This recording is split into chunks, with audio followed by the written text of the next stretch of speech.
Har du lyst på en 4-dagers tur som begynner i Hjelmeland og slutter her i sjøen ved Lysebotn? Følg med nå. Da-da-da-da!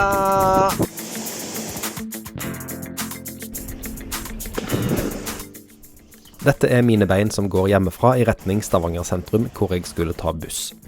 For hvorfor er det sånn at de fleste fjellturer begynner med en biltur? Hvis du bare leter litt, kan du ta bussen eller toget til fjells. Og i juli 2022 bestemte jeg meg for å ta bussen fra Stavanger til Hjelmeland. Derfra skulle jeg gå til Turistforeningens hytte Melands Grønne Hei. Neste etappe gikk til Turistforeningens hytte Nilsebu. Tredje dag skulle jeg gå ned til Lysebotn, og mandag morgen skulle jeg ta båten til Lauvik i Sandnes, og fra Lauvik går det buss til Sandnes sentrum. Og fra Sandnes går toget videre til Stavanger.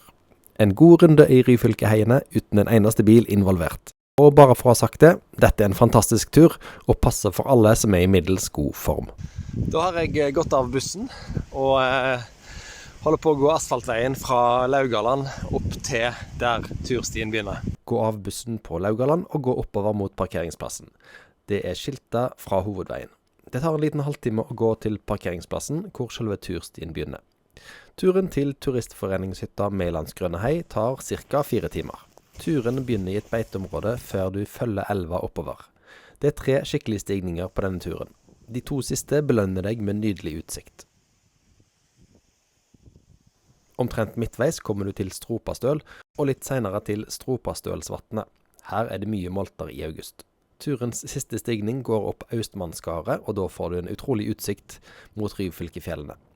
Nå er du ganske nær det stedet der Lars Monsen og Mikkel Niva gikk på tur sammen i NRK-serien Monsen på villspor. Se lenke nedenfor. Nå har du høyden og følger bare fjellet innover til stien gjør en sving, og du ser hytta Melands Grønne Hei langt der fremme. Nå er det bare å finpusse smalltalken før du kommer til Turistforeningens hytte.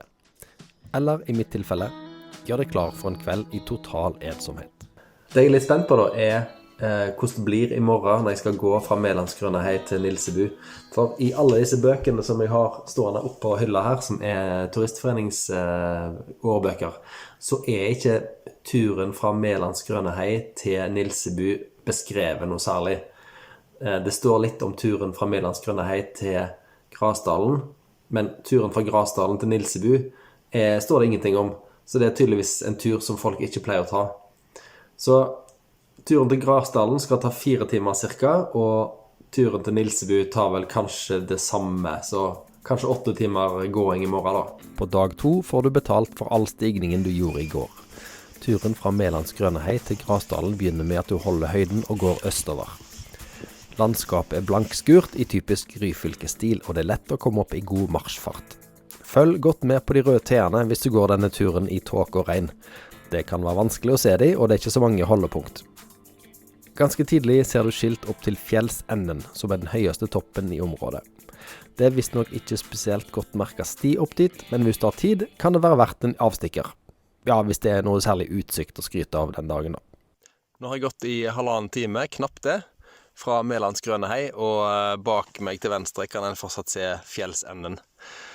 Det er litt snø i fjellet, selv om det er blitt juli, og når jeg ser sånne pytter som dette her, med litt is på, så tenker jeg alltid automatisk, vil denne her ligge over til den nye snøen kommer? Eller vil det være mildt nok, lenge nok til at alt sammen smelter? Ja, og svaret på dette spørsmålet er at snøen forsvinner. Jeg gikk denne turen første gang i månedsskiftet juni-juli. Da måtte jeg gå over snø mange steder. Da jeg gikk den samme turen igjen 5 uker senere, var nesten all snøen vekk. Så altså, turen fra Hjelmeland til Lysebotn bør du gå mot slutten av sommeren. Da slipper du masse snø. Den dalen som ligger her nede, det er det som heter Grasdalen. Jeg skal gå ned denne ganske så bratte skråningen, og så skal jeg følge elva mot høyre, som da blir sørover. For et sted baki der til høyre, så ligger selve Grasdalen-hytta. Og hadde jeg hatt en dag til, så skulle jeg overnatte der, men det har jeg ikke. Så i dag skal jeg bare passere den og kanskje spise litt mat når jeg kommer dit. Og etter knapt 4 timers gange fra Melands Grønne Hei var jeg fremme i Grasdalen. Og for dere Lars Monsen-fans der ute, det var her Monsen og Mikkel Niva overnatta på NRK. Ok, dette er en sånn ting som jeg ikke forstår. Hvorfor står det ikke pil til Nilsebu når jeg nå er på Grasdalen? Det er ikke særlig mye lenger til Nilsebu enn til Stakken, så det hadde fortjent et skilt. Når du har spist matpakken din i Grasdalen, skal du gå over ei myr og opp gjennom Brokadalen.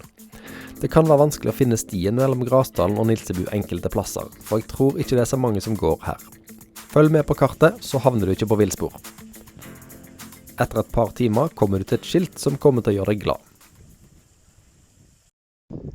Da-da-da-da! Ja, en liten feiring må være lov, når du har gått opp den siste motbakken for dagen og ser hytta, Nilsebu, nede til venstre.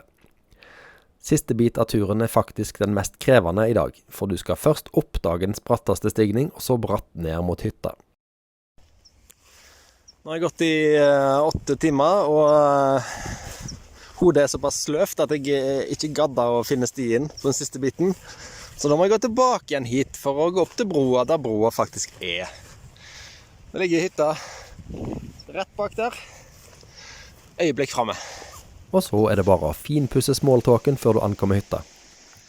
Eller, sånn med mitt tilfelle, forberede seg på en kveld i total isolasjon. Nilsebuhytta var aldeles nyopppussa da jeg var der en lørdag i juli 2022, men jeg var den eneste gjesten.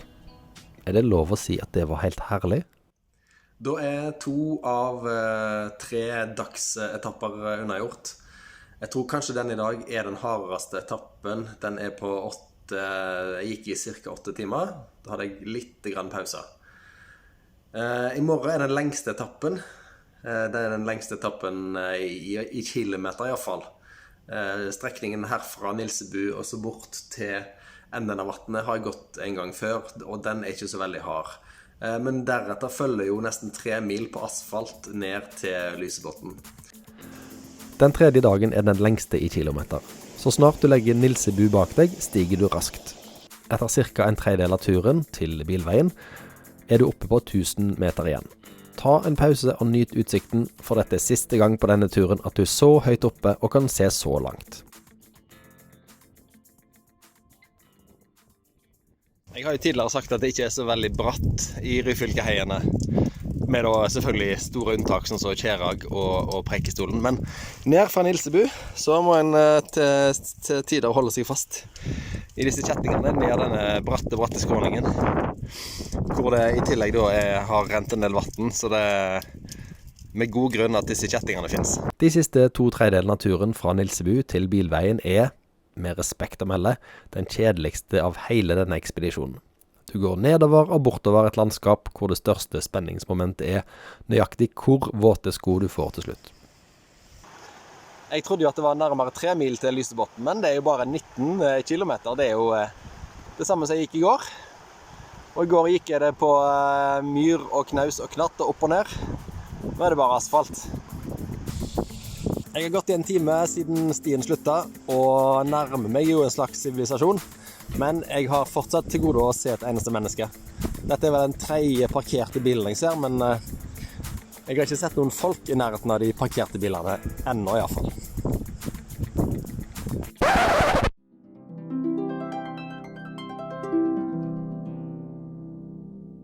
Og så er det store spørsmålet da. Er det en spennende tur å gå fra Nilsebudemningen til Lysebotn? Og sammenlignet med mange andre turer så er vel svaret på det nei. Jeg går på en asfaltvei. Landskapet er flott. Men kommer nok ikke i noen sånne greatest hits for norsk natur. Akkurat denne spaserturen fra Nilsebudammen og ned til Lysebotn. Men altså, alt kan jo ikke være kjempegøy. Alt kan ikke være blendende vakkert. Noen ganger er det litt tilfredsstillende å bare si at hva jeg gjorde på søndag? Jeg gikk 2 mil fra Nilsebudammen ned til Lysebotn. Bare finn fram kartet, så kan du se selv. Så på den måten så er det jo absolutt en tur som er verdt å ta. I stedet for liksom haike, men første og beste pick-upen som kommer forbi. Ja, hvis dette ser utrolig mørkt ut, så er det fordi at jeg går inn i en tunnel uten lys. Eneste som gjør at jeg ikke krasjer i veggen er at jeg ser disse refleksstolpene når jeg lyser på dem med hodelykta mi. Det finnes et lys i den mørke tunnelen. Var det Wenche Myhre som sang den? Av de 3 etappene jeg har gått, så vil jeg si at den fineste etappen er den første. Den som går fra Laugaland til Melands Grønne Hei. Og videre til Grasdalen. Det er den fineste etappen. Grasdalen til Nilsebu er ganske sånn olstrete. Mye opp og ned. Du går mye i skråninger. Du går på tvers av en skråning. Og Nilsebu-vattnet til der veien begynner er ganske kjedelig. Mye opp og ned, og myr og styr. Og denne veien ned til Lysebotn er jo mer en slags sånn siste reis. Ikke så spennende, men deilig å vite at den kommer fram. Lysebotn er et perfekt sted å avslutte en fjelltur. Her kan du overnatte på Turistforeningens betjente hytte. Der får du middag og dessert, og du kan krype opp i lenestolene og sofaene i peisestua. Jeg anbefaler deg å bestille dobbeltrom, da er det nesten som å være på hotell. Lysebotn er en bitteliten verdensby som samler basehoppere fra Tyskland, motorsyklister fra Tsjekkia, fjellturister fra Asia osv. Da er det blitt mandag og morgen her inne i Lysebotn. Nå skal jeg spise frokost, og så skal jeg sette meg på båten tilbake til Lauvik i Sandnes, og derfra ta buss og tog hjem igjen til Stavanger. Ja, denne siste etappen med båt, buss og tog høres kanskje litt stress ut, men alt klaffer perfekt. Hurtigbåten fra Lysebotn korresponderer med en buss som står og venter på deg i Lauvik, og fra Sandnes går det tog til Stavanger minst en gang i halvtimen. Herfra er det bare noen få 100 meter til der jeg bor. Hvis jeg klarer å makse denne turen nå, så finner jeg en bysykkel. Og det var det. Stavanger, Hjelmeland, Lysefjorden, Sandnes, Stavanger. Igjen ved hjelp av buss, båt, tog og bysykkel.